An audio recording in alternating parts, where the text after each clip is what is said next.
मित्रांनो, सुंदर निसर्गरम्य आणि मनाला शांती देणाऱ्या पहलगामच्या पर्वतरांगांमध्ये नेहमीच पर्यटक निसर्गात फिरायला जात असतात।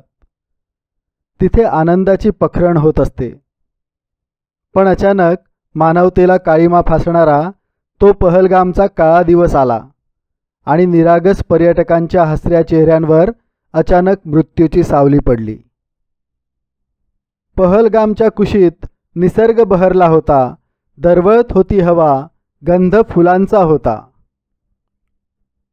कुठे बर्फाची शुभ्र चादर, कुठे हिरवळीचा साज, खळखळत्या झऱ्यातून वाहे आनंदाची गाज। पहलगामच्या वाटेवर पाऊल तिथेच थांबून जाई, निसर्ग न्याहाळताना मन बावरे हरवून जाई। स्वप्नांचीच ती उधळण, पर्यटक आले लुटायला, विसरून साऱ्या चिंता निसर्गाशी बोलायला। पण अचानक आला काळ, उडाला सारा थरकाप, क्षणात हरवला आनंद, मिळाला मानवतेला शाप। त्या दहशतीच्या पायांनी निसर्ग हादरला सारा, क्षणात संपले सारे, उडाल्या रक्ताच्या धारा।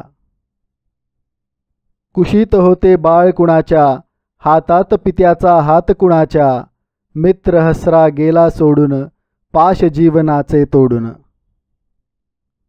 वाहते जीवन थांबून गेले, फूल उमलणे विसरून गेले, वेदनांना शब्द नाहीत, अश्रूंना उरले बांध नाहीत। गुन्हा काय होता त्यांचा, कधी थांबेल हा रक्तपात, कशासाठी हा दहशतवाद, कधी सुधारेल माणसाची जात। गुन्हा काय होता त्यांचा, कधी थांबेल हा रक्तपात, कशासाठी हा दहशतवाद, कधी सुधारेल माणसाची जात, कधी सुधारेल माणसाची जात। मित्रांनो, पहलगामच्या त्या भ्याड हल्ल्याचा मी निषेध करतो आणि मृत पर्यटकांच्या आत्म्यास शांती लाभो ही प्रार्थना करून आजची कविता इथे संपवतो। धन्यवाद।